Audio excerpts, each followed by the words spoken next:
Field here at 97.3 ABC Illawarra, the look of love. Here with Nick Rheinberger. Good morning, nice to have your company. If you're looking for something stimulating to do on a Thursday night, whether you're in Kiama or anywhere north or south of that, I recommend you go along to the Art Bar, where Fully Disclothed will be in session. The Kiki tapes featuring Cazadorian Kiki Bittovabitsch from Cazador, but now resident in Kiama. She's going to be subjecting various guests to her unyielding gaze, and Kiki herself is in the studio with me to practice. Hello, Kiki. How you going? Hello, Nicky Rheinberger. Oh, Nicky Rheinberger. Nicky Rheinberger. Just sending shivers up my I spine. know, you have such a meaty name, huh? I know. That real German sausage name, I love it. The so way much. you roll the R's is warming me up, no? It's part of my accent, No, you know. But I wanted to ask you this about your name, you know, Rhine being the region of Germany and Yeah. Berger being mayor. Yes. So I have first question for you, Nicky. Are you the mayor of the Rhine or a burger with yucky bits inside? Well, the Rhine refers to the river, and the Berg is a berg, as in an iceberg. As in a mountain? As in the mountain. I was thinking more like, I took more like the Dutch, where the burger is the Burger with the U is the burger. Is the burger. The burger is the city, and a berg, like an iceberg, is a mountain. It's a little different to the Cazadorian language. Yeah, it's a little bit different. But thank you for setting I'm, me I'm, straight. I'm a berger. I'm the mountain near the river. The mountain near the river. You are a bit of a mountain near the river, you know, big man with deep soul. Yeah, I like that. There's a mountain near the Berrima River. You should see me when I do my bombs in the Berrima River. I thought, for a minute, I thought he was going to say, you should see me when I do my standing bear pose. And I'm thinking of you in short shorts by a river doing things like You don't want that image. Passing on. Ricky, I want to talk to you about something what I think may be a little confronting for you. Okay. I want to talk to you about your love life. Okay. What is wrong with you? I don't know. I ask What this is question happening? all the time. What is wrong with me? Because, you know, so you're recently single, I behaved Yeah. through the rumor mill. Yeah. I went hunting for the information, obviously. I did not wait for it to come to me. Actually, you said it on the radio, so, you know. I've got no secrets from my listeners. Your life is their life. So, you know, you have 3 times babies to 2 different mamas, Yes. and now ex-girlfriend Yes. as well. Ricky, I just want to say, why is this licorice voice of yours not working for you? Well, I think What do you it's- think is the problem? I think maybe they get all this image with the voice, and then I turn up and it's this dork in his Blumstons and baggy pants. So It doesn't match. So you're thinking your great radio face not working for you. That's right. Happens all the time. I turn up and do some sort of charity event, and they go, "Where is the old, bald, sophisticated guy in the suit? This scruffy guy in the overalls has turned up." But I'm thinking that licorice voice, you know, that got to be chick magnet. Maybe you should just wear, I don't know, invisibility cloak and just talk. Think that would work better? Well, I've often thought that maybe the best technique for me is to go around town in some sort of balaclava, so nobody knows. Then who I they am, might but think can you're doing recognise something else. what I look like. No, But I think... licorice has been known to give people Oh, the runs, and so maybe that's what happens when I turn up. Too much licorice and they run. gives them the runs. No, I'm thinking this cannot be right, Ricky. I don't think this is the problem. Have you got a Cazadorian sister that is available via mail order that I can? I do. I do, actually. Okay. Is she on the internet? Can I? Yeah, have a good look. She a little different to me. Oh. Yeah. Oh. She looked more like my father. Yeah. Okay. Well, clearly she'd be good chopping wood in the Yeah. winters at the Southern Highlands. I know, and she got nice, what they call rack, you know, just she has my father's chest hair to go along with it. If you can look past that, you know, it's not all about the way people's looking, Ricky. We're just talking about this, As long right? as she's kind and can chop the wood. Then, Yeah, that's right. She I'm got happy. assets Yeah, that'll do me. beyond the obvious ones. So what are your rules of love, Ricky? Because obviously you're a bit of a catch, you know, you're a man, professional, you're funny, you know, you got, of course, that licorice voice, what we were talking about, and, you know, a little bit of paper bag and everything fixed, right? So what are your rules of love? My rules of love. Let's see. Say what you mean when you say it. Yeah. Say what you mean and mean what you say. Oh, rather than make me read your mind. That's my. I feel this is pertinent advice towards particular the women. I feel a little dig in my side there, like, the women's making things complicated. Well, I could expand my market. I mean, maybe I have to look further afield, and I have to look for the men of the Illawarra. That's right.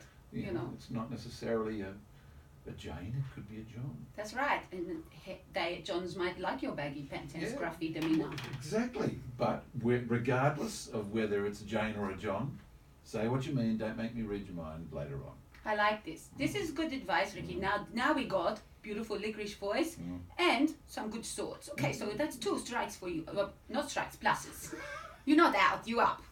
And so why do I feel like I'm on the 2018 version of Perfect Match and You Are the New Dexter? Oh, darling, wouldn't that be great? We got to write that one. A robot with a speech impediment. How wonderful. Hey, I'm a pretty warm robot. Ricky, do you want more love, or are you being happy alone? Well, I thought to myself, maybe I just need to be happy being a good colleague and brother and dad. And that's son and friend and play the role of the zany uncle. But I have lots of love to give, Kiki, for the right person. I think you do too. Lots of I think love. this is, but I think this is interesting thing for the middle-aged men. I've been hearing more rumors that for the men it's difficult for them to be alone.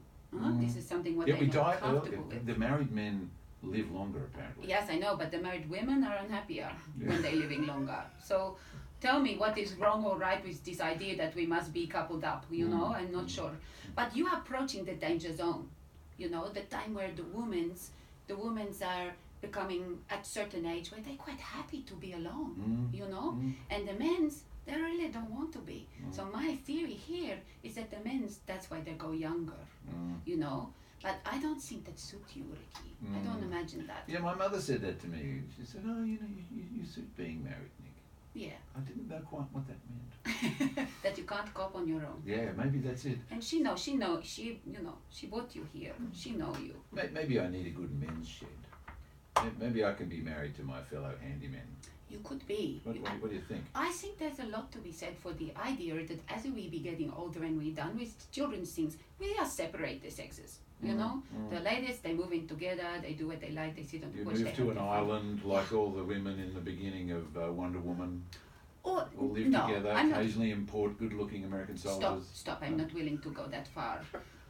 I be thinking that they still need to interacting with each other, but not living in the pockets of each other. We're very different species, you and I. Well, not just you and I. There's a song which goes, live close by and visit often. Yes, I like this. It's like the middle-aged woman's desire for a relationship. Yeah. It's like, I need my own space, come around occasionally, cup of tea, movies, Netflix marathon, under the duvet when I've got a cold. Oh dear. Maybe a little trip, down the hallway too is okay. Is this the kind of probing personal questions you're going to be giving people every Thursday? It depending on the subject, darling. It depending on the subject, because some people are. I like to think that you and I, we can make a joke, we can have some fun, and I'm coming from good place. But some people, they need to learn my compassion, because it's very important, my compassion, but also very important to make the people's laugh. So fine line we're treading here. So who's your first victim? Tim Rashby-Smith. He wrote in, the book with for Darren, but he also be writing his own book called Looking Up, which is fabulous read. I've been feeling like Richard Feidler, I'm reading the book from somebody. I'm like, watch out, Richard, like move over. You start as street performer, I start as street performer, you become radio host, I become radio host. I'm right up his bum, you know what I mean? I'm right there, ready to take his spot. So Tim Rashby-Smith, who I had in the studio a little while ago. Yes, with Darren, you had them both, right? Author. Yes. Former tree surgeon who fell out of a tree and is now in a wheelchair. And artist, he also artist, and he father and husband, and pretty funny guy, he English, so he's got that kind of cheeky, wonderful English sense of humor. But he's just, he's inspirational. So I like to think the interviews are sometimes with the extraordinary peoples, and sometimes with the ordinary peoples what are doing extraordinaries, Can you give us some clues of who else you have? Again, I'm going to have next week Kayama's own Kenny, Des from Splashdown Toilets.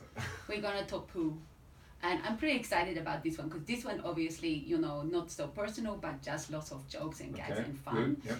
And then I got a couple more what I'm working on, but I also having ends with malice in the last week, but not to talk politics, no politics. We're talking only about being women in positions and things like this. Politicians without the politics. Yeah, I know. How exciting, huh? Let's see if it works. I was thinking bring some gaffer tape every time she do. I just close more of her mouth, you know, and we see what happens, but I don't know, you know. Okay, well, I feel like I've been exfoliated now. Do you? I feel raw, but cleansed. Okay, that's good. And you know what? The women's will pick up on this vibe, Ricky. They will, you know, they're gonna love that charming kind of deep throat passion that you have. They're gonna love it. Kiki, all the best for Thursdays, the art bar over the next month. Thank you. I'm looking so forward to. And thank you for having me. And by the way, next time you're deciding to take a sickie like yesterday, a Ricky Nicky sickie, put me in the chair. You're in the chair. I got it. Watch this space.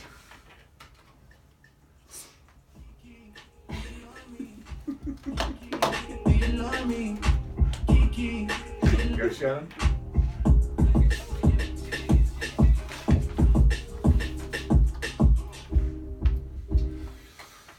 The one and only Kiki Bittovabitsch will be fully disclothed 7 p.m. every Thursday, starting this Thursday with Tim Rushby-Smith.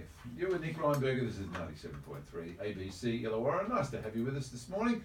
We'll have a session with Shannon Lush right after this. We are one. Every Aussie has a story. Oh, that's loud. Okay.